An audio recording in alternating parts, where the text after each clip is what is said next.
is 3 cups lang. So, ito yung gagamitin kong pangtakal sa rice. So, ito yung pang measurement ko sa rice. So, 3 cup lang nito. Magkuha na lang ako dito para mas madali. So, 3 cups ang lulutuin kong rice.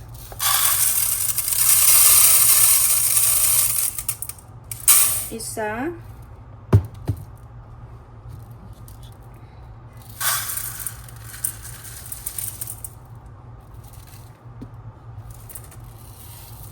Dalawa.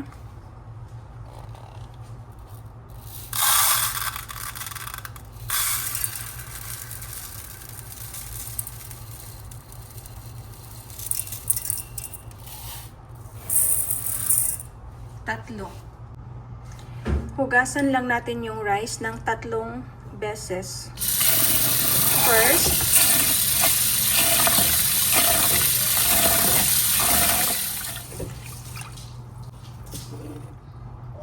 tapon lang natin yung tubig.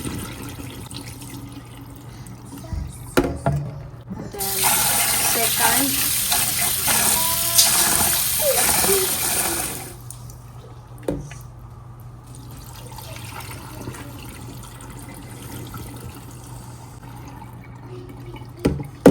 and then last, pang 3 beses.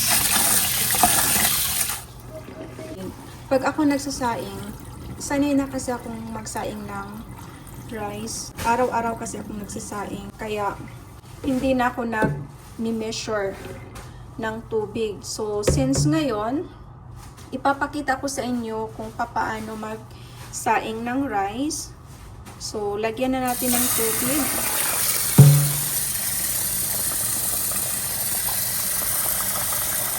And then, i-measure lang natin yung rice. Malinis naman yung kamay ko. So, sa pag-measure ng rice, kung paano siya, hindi siya mahilaw o di kaya malata, yung dito nyo, yung dito, ang tubig. Hanggang dito yung tubig. So, measure lang natin. So, tama na yung tubig. Ayan. So, tama lang yung tubig para hindi siya hilaw, hindi rin siya lata. So, yan. So, hindi siya sobra ng tubig. Sakto lang.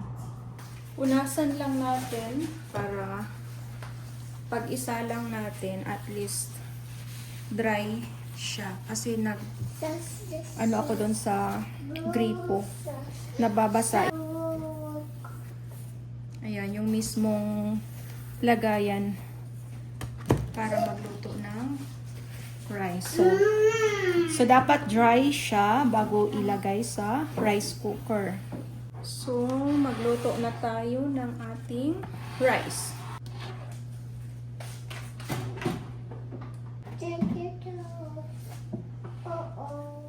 So, start na tayong magsaing. Yan, nakasaksak na yung rice cooker. And then, i-down na natin to. Mamaya, papakita ko sa inyo kapag luto na yung rice natin.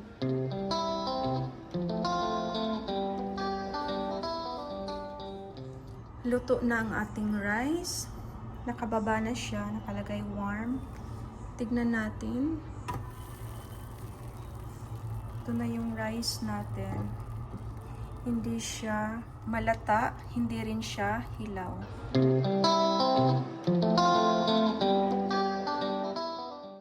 Ang ganda ng pagkasaing ng rice. So, luto ng ating rice. Sandok na natin.